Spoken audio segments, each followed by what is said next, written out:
Hey folks, it's Patriot Nurse.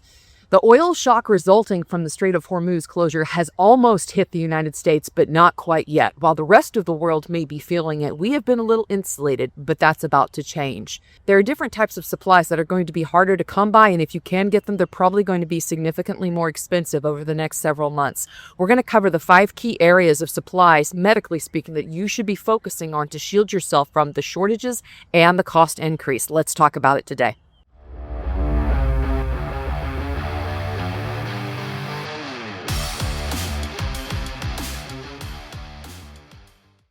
So, of course, right about now, you're liable to hear people say, oh, well, the strait is going to be open, and a lot of this magical and delusional thinking. But here's the reality. The fact that the strait has been closed since effectively February means that nothing has been able to go in and out in quite some time. And the reality of the global shock on oil supply, we are not insulated from in the United States simply because we do some exports. We are not a net exporter, by the way. We still have to import a lot of our oil in the United States.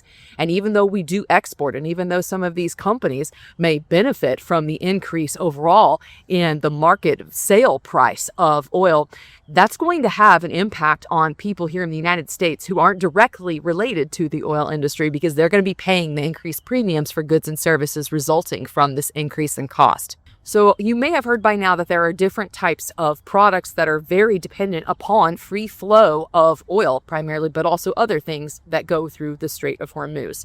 And the rest of the world is experiencing the oil shock, particularly in Asia and Southeast Asia. Now, why do we care about this? Because many people would like to think that we're insulated from the rest of the global affairs in the United States, but that could not be further from the truth because we have soaring trade deficits. We import a lot of stuff, particularly from places that have been hit very hard by the oil shortage secondary to the closure of the Straits of Hormuz. We're going to cover 5 key areas of medical supplies that are likely to see either cost increases or shortages in their availability. And we're going to go over why it is that this is the case and how you can shield yourself against them.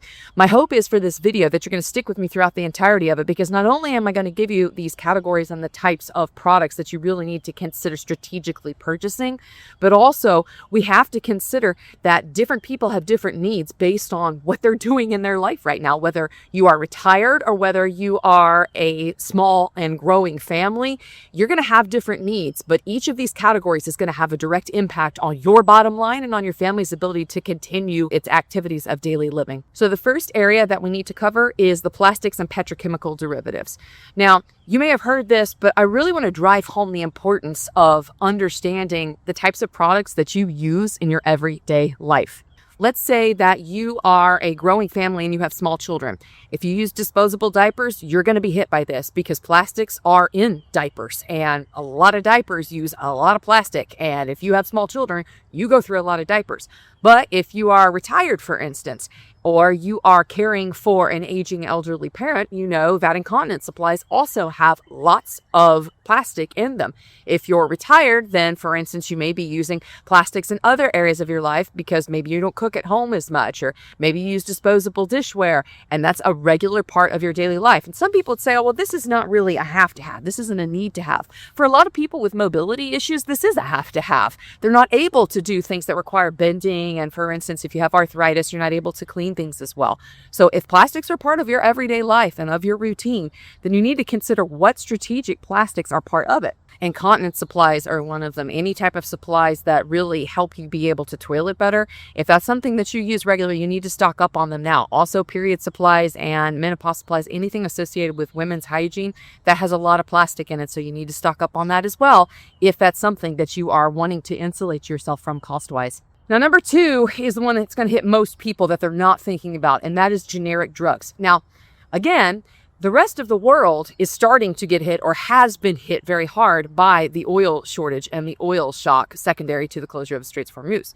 The United States is kind of going around in this delusion right now, other than prices at the pump rising, where people don't really see that this is something that is critical in impact.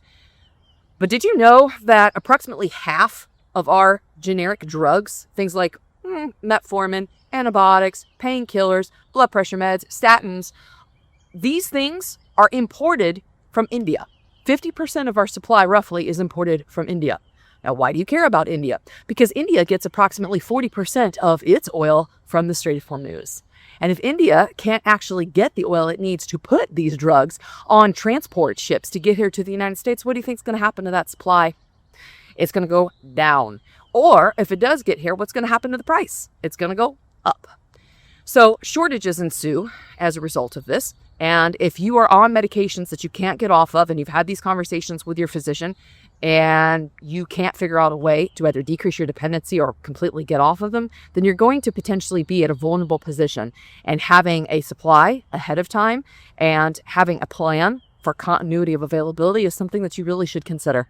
Now, right about now, a lot of people are saying, oh, well, like this deal has been made and this is going to happen and everything's going to be fine because of magical thinking factor X. Well, here's the reality, guys. Until hostilities have officially ceased, this war cost the United States taxpayer anywhere between $900 million to $2 billion a day to prosecute. And when you consider that the additional expense of the Navy is conservatively $30 million extra a day just to keep the Navy moving around there, I find that a very conservative and optimistic estimate.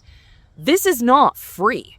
So whether you pay an increased expense in products, goods, and services because of the strait being closed, or your tax burden has been increased, this is not some minor, trivial, arbitrary thing.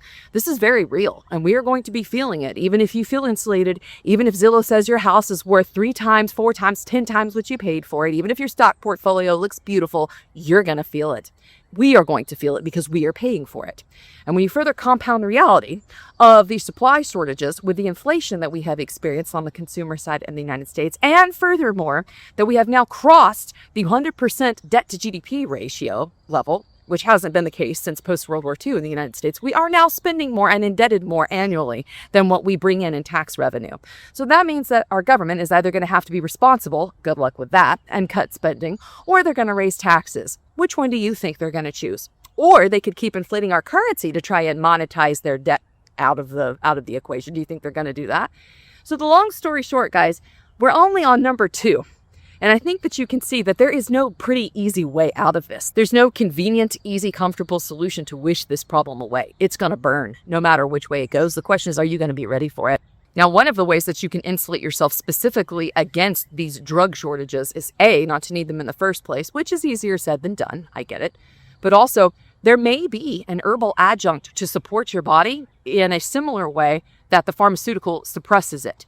So this is something actually that I talk about in my online courses, the difference between supportive versus suppressive methodology. And ultimately, herbal medicine is far more sustainable than the white coat way of suppressing certain pathways with certain chemical cocktails. And the chemical cocktails are really the things that are in shortage supply whenever you have supply line disruptions. The herbs, like what you can grow in your backyard, they can be there with you regardless of what happens in the Strait of Hormuz. So knowing how to use them, knowing what the herbs do, that's a really valuable thing. And if you'd like to train with me online, you can do that. But also I have free education available on my new YouTube channel, Master Herbalist PN. So if you'd like to learn more about herbs, it's free. You can head on over there, subscribe to the channel, and then awesome videos are going to be coming into your feed. But I really would encourage you, friends, to consider strategizing your way out of a shortage as opposed to merely buying your way out of a shortage. The third area of products that you really should focus on is basic wound care and first aid staples. Again, things like gauze, Band-Aids. The packaging that a lot of these first aid supplies and dressings come in is very petrochemical heavy. It has a lot of plastic in it.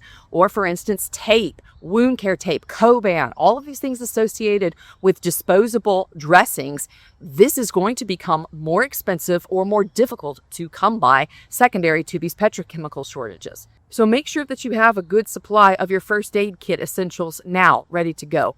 And make sure that you have redundancy of your systems, not just one type of Band-Aid, but multiple different types of bandages, multiple different types of dressings, and know how to appropriately select and use each one. We have a few kits left, and actually this is something that's hitting me personally from a business standpoint. We have 12 left of the Patriot Nurse grab-and-go medical kits, and once they're gone, I will not be restocking, mainly because of increase in postage costs, the difficulty with trying to source continuously available supplies, and basically the increase in expense overall. So we've got 12 left, and when they're gone, they're gone. But I curated this specifically to be something that you can grab and go, have it with you as a easy access first aid kit that's got everything you need in it, basically. And so we've got 12 of those left. When they're gone, they're gone. I will not be restocking because of this issue, basically. The fourth area that you need to focus on strategic medical purchases are really personal protective equipment, PPE. So this goes back again to where you are in your life and what you're doing and what your plans are for being prepared.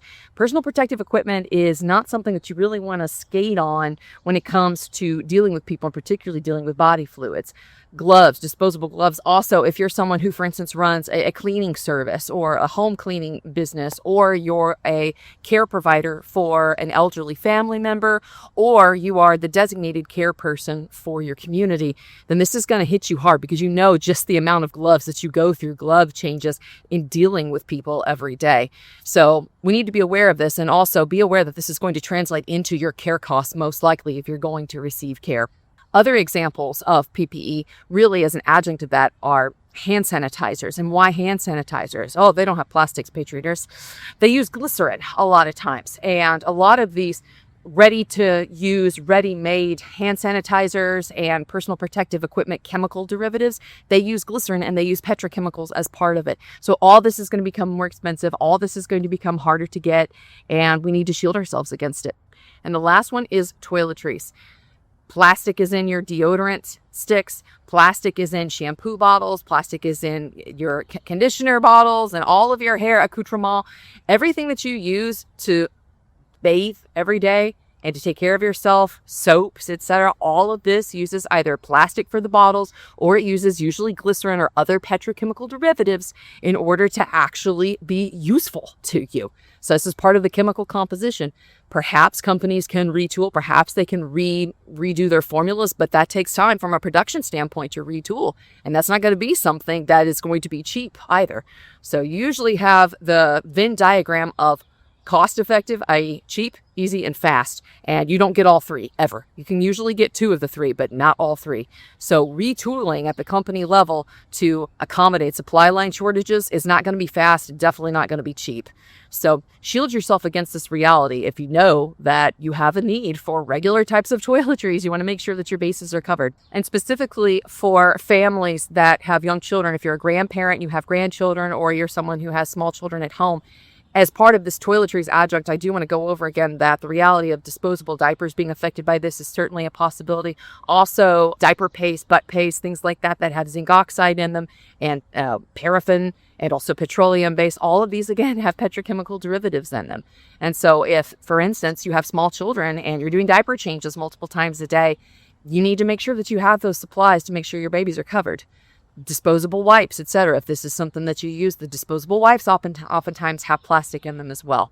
So if you have needs specifically that have these petrochemicals in them, or that come from overseas, things that are imported, sometimes imported baby formula can be subject to this. And certainly if your baby formula is coming from outside of the United States, for instance, some of the Australian formulas and the formulas that are coming from the UK, they have to be transported on these ships that really guzzle oil. And so if oil is not available, the cost of shipping is going to go up, or potentially those supply shortages could be felt here.